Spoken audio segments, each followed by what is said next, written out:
Now the Swedes are known for a couple of things: IKEA, H&M, and of course Volvo.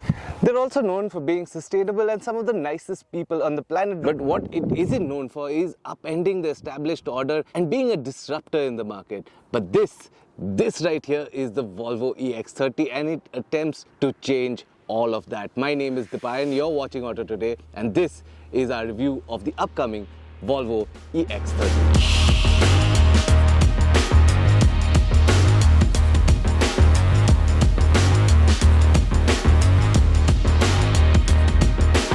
And you get the sense of it being a disruptor from the moment it enters the frame, because the EX30 enters an already very crowded space. Even in the Volvo portfolio in India, you have the EX30, you have the EX40, and you have the EC40, all of which sit staggered, right upending each other. But that brings in this very interesting question of where does the EX30 fit? And to get a sense of just how intent Volvo is on disrupting the market with this little hatch SUV crossover, this incredibly clean minimal design which is best appreciated from the front. So let's jump into the details of the design before we hop on the inside and tell you what this Volvo really looks like and why it's such a disruptor even by design.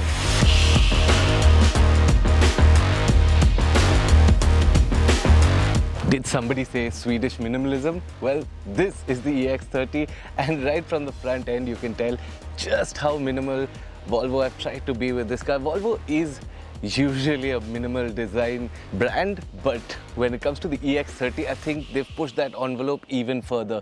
Up front though, the signature elements are there. You have Thor's hammer inset into the headlamp through a DRL. I love these staggered DRLs. They kind of add a little bit of character to the otherwise very minimal front end, so it does bring the focus right on these headlamps. Of course, there are projectors on top and a fog lamp underneath, all integrated in one unit, keeping that front end super clean.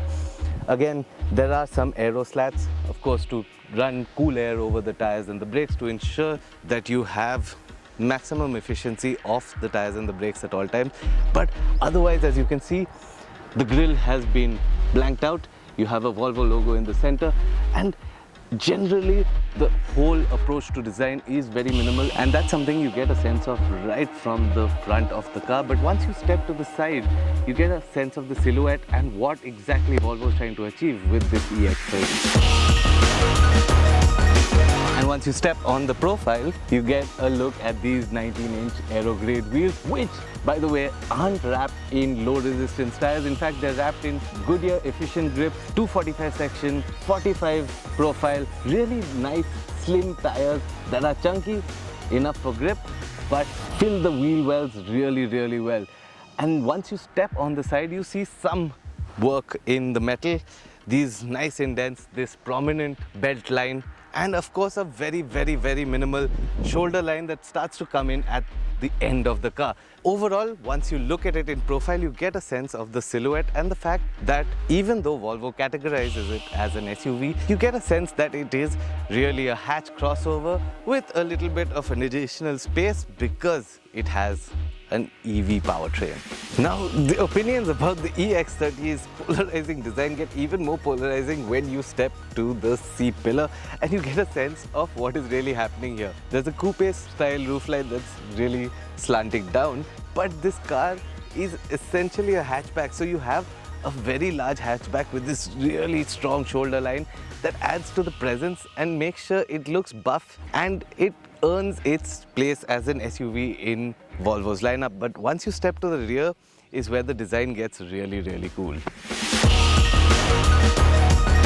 Now, from the moment that you look at it, Volvo's rear end is absolutely cohesive. It ties the entire car together despite being incredibly minimal, and that's something that Volvo have managed to continue year after year, and that continues even with this EX30. Now, I really, really love the tail lamps and the way they're stacked, separated from each other and running right up into the C-pillar. I think it looks really cool. Even though they're not connected, they look like one unit, and it really does tie the rear end together, even though it is quite a minimal car in itself. But really, one thing is clear when you look at the EX30 in close-up, and that is how much like Tesla, Volvo are trying to be. Now this car has a total of 17 touch points on the outside, including cameras, both at the front and the rear, on the side, radar sensors, and a whole gamut of things that come together to create the ADAS system, which is one of the most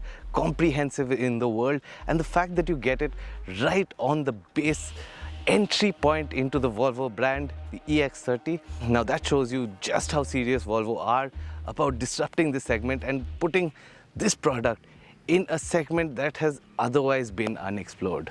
More on that from the inside. Now step inside the EX30 and things start to go from Volvo to Tesla really quick. And the one thing you're going to notice is just how much Volvo have challenged Tesla in making this cabin. For starters, there is no IP, there is no screen. Everything is on this 12.3-inch vertically stacked infotainment screen. From your mirrors to your glove box to your AC controls, everything is in this screen. In fact, aside from your drive modes and your wiper stalks, you really don't have any controls outside of the screen, and that is a very Tesla thing. This includes even turning the ORVMs and adjusting them. That also is done through the screen and with the help of toggles on the steering wheel. But again, you get a sense of that really Tesla ethos of minimalism, but clean, intuitive minimalism. And I don't know whether this is a learning curve that is due for us as users of cars, but I'm starting to get the hang of it, and it does really make the cabin feel like a calm, cool place where I can unwind and relax. And speaking of unwind and relax, the EX30 is all about sustainable materials. Let's take a closer look and tell you exactly what is being used on the inside of the EX30. Now Volvo swear that everything in this car, from the upholstery to the material used on the dashboard, everything is super sustainable.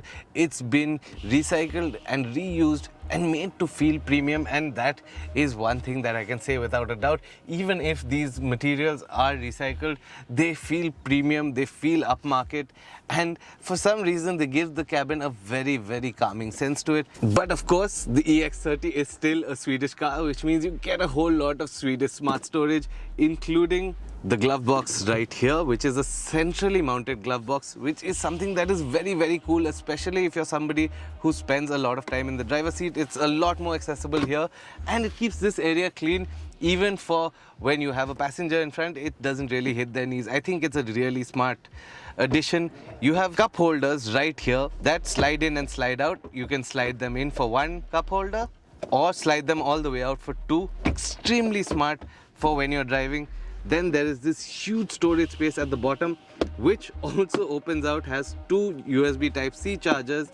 You have two smart chargers, as well as this, which is your RFID key that slides in here just to start the vehicle, after which you can take it out and place it anywhere else and continue to drive. From the front seat, from the driver's seat, it is a very minimal cabin. But I gotta say that I love this slightly smaller steering wheel that electric car manufacturers are starting to do. It really feels engaging, and it really feels like something that you can drive dynamically. Now let's hop in the back and see the compromises that come with a car of this size. So now we're in the second row of this EX30, and as you can see, things have started to fall apart quite fast. The way I see it, the EX30 is essentially a two-seater car that you can drive with the kids from time to time.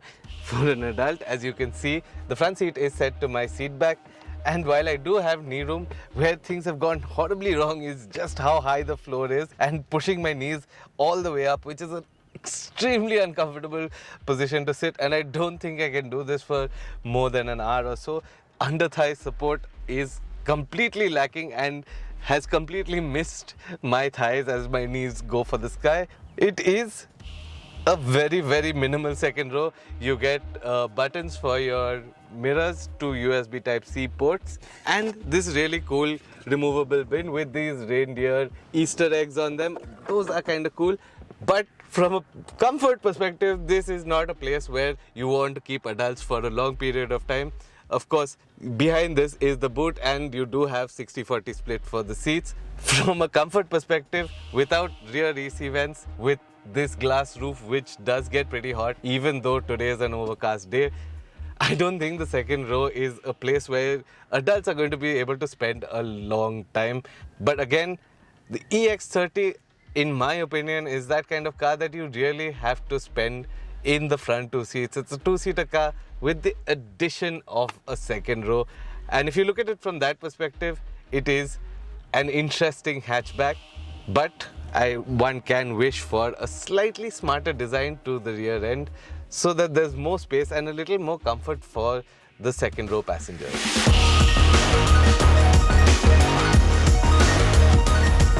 And now that we're behind the wheel of the Volvo EX30, its redemption arc begins, because I know that Volvo market it as an SUV, but within Volvo's management in India also, they are open to the fact that it is basically a large hatch crossover. And once you start looking at the EX30 as a premium performance large hatch crossover, it starts to make a whole lot of sense, especially with the focal point on the Indian market, where more and more we're seeing manufacturers experimenting with badge value, bringing in things like the Golf GTI with chatter of the Integra R supposed to come in. This EX30 can actually carve a very nice niche for itself. Let's give you the headlines before we jump into how it feels. This car makes 272 bhp, 343 Nm of torque, does 0 to 100 in 5.9 seconds, has a claimed range of 480 kilometers from its 69 kilowatt hour battery, and all considered, when you remember the fact that this is essentially a jacked up hatchback, it starts to make a lot of sense for itself. It is fast, it handles beautifully thanks to those wonderful 19-inch tires with the nice 245 section, which means that there's always grip. It is playful, especially when you turn the traction control off, and because it is fundamentally a strong platform, there is constantly grip. Now, another place where most EVs actually tend to fall short is on the brakes. Now, because this is a ground up platform for an EV, the brakes, the 17-inch brakes on all four wheels, come together to stop the car confidently no matter what speed you're traveling at. But what I think is the most special part of driving the EX30 is, of course, the handling. Now, this thing really loves corners and will dart from apex to apex as you point it in that direction. It is very simple, very point, very shoot, and very, very forgiving, especially from the powertrain. What we do wish, though, was that it was a little less simplistic than it is. I mean, there are no driving modes. Traction control comes in two modes, on and off. And the best you can do to increase the feeling at the wheel is increasing the weight of the wheel, which at best feels a little synthetic. That said, the cabin is a very, very nice place to be. And when you meld all these factors together, the fact that it is a great performance car, it is simple, it is minimalist, but it's a great cabin. When you start looking at it as a performance hatch, the EX30 suddenly comes out and starts making a lot of sense. Now, I know it's still some time away for us to even have an idea of where Volvo are going to price the EX30, but I think the more aggressive pricing, the better it's going to be for this car, and the more likely it is to be the disruptor that Volvo see it to be. When you consider the fact that India in the recent years has become so safety conscious, it has to bring the question of why brands like Volvo, despite being reputed as a safety first brand, finds it hard to find their niche and find their people within this country. Now, with cars like the EX30, they are starting to open up the field a little bit more, be a little more risk-taking, be a little more daring, and bring in products that will appeal to a wider range of people. And I think with the EX30, it'll be the first time that Volvo see new customers coming into the showroom rather than repeat ones.